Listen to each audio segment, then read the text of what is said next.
I am phobic about flying. I'm the kind of person, it's not the going up and the coming down that scares me, it's everything. It's when I'm in the air, I'm scared. I'm studying, what are they now, flight attendants, I'm studying their faces. It's a mask. They don't show any emotion. But I'm looking, are they nervous? Is there a tick? Maybe is there something I can pick up? I heard something's wrong with the engine. But I don't bother other people with it. I just sit frozen in fear.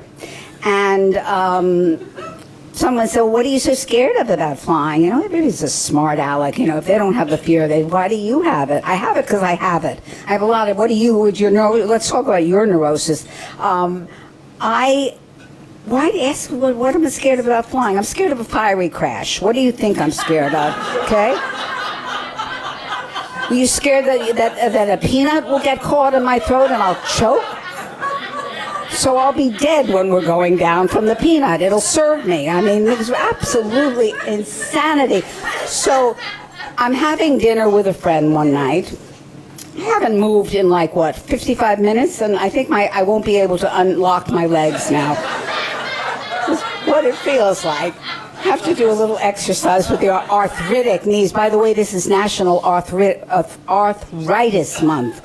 Okay, so if you don't have it, catch some, all right? It's a lovely disease.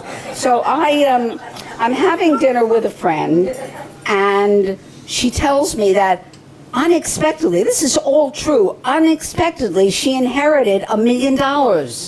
Oh my God. And I said, my God, what are you going to do with that money? And she said her plan was that she was going to travel, which she'd done a lot of, with her partner. And she was going to take her partner to Africa. So out of my mouth flies, I'd like to go to Africa, not thinking that it's a 17-hour flight to get there. Not thinking. And she says, well, I'll take you. And I'll pay for everything. Now, anybody else would have leapt over the table and kissed her feet for that kind of offer. Me, I have to think about it. Give me a few days. I'm not sure, because I was scared. I don't do drugs anymore. What am I going to do to knock myself out on a 17-hour flight to Africa? Are the elephants really worth that? I don't know. I'm not completely sure about that. But someone said, well, take calcium. It's a natural tranquilizer. Oh, for God's sakes. I took enough calcium to grow a hump. It did absolutely nothing. So I thought, I can't let fear stop me. Fear has wrecked a lot of my life. I've let myself stop myself in my tracks because of fear. So I just said, thank you, yes. Yes. So the three of us went to Africa.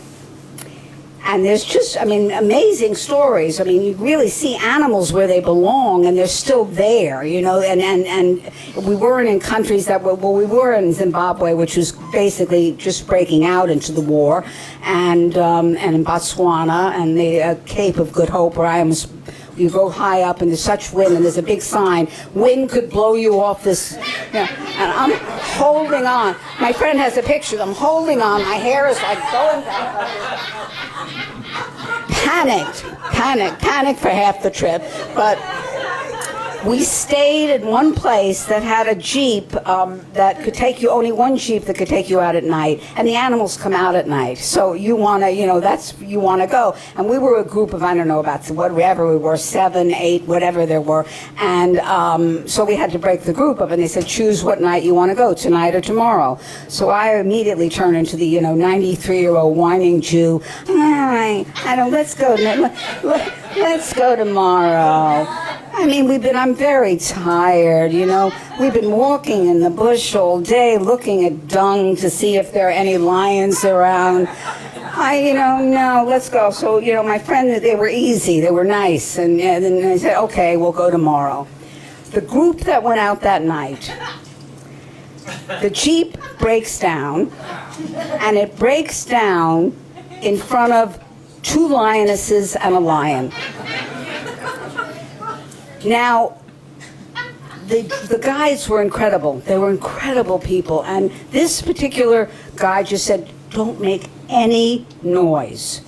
They are not going to attack us. just be quiet. If there happened to be a psychotic back there who freaked and said, I'm scared, the next morning all they would have found is maybe a femur bone and a baseball cap. That would have been it.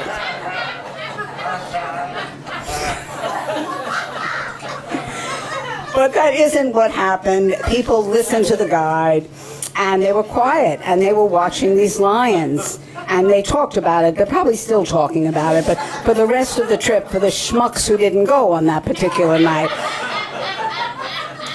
And they were sure the lions had just mated, which was probably true, because the females were doing like what your little cat does sometimes, all the yoga moves, stretching its back and just total relaxation. And the male lion was just kind of laying there like king of all he surveyed, almost smiling and relaxed, smoking a cigar. He was just, okay, that part wasn't true, but everything else was.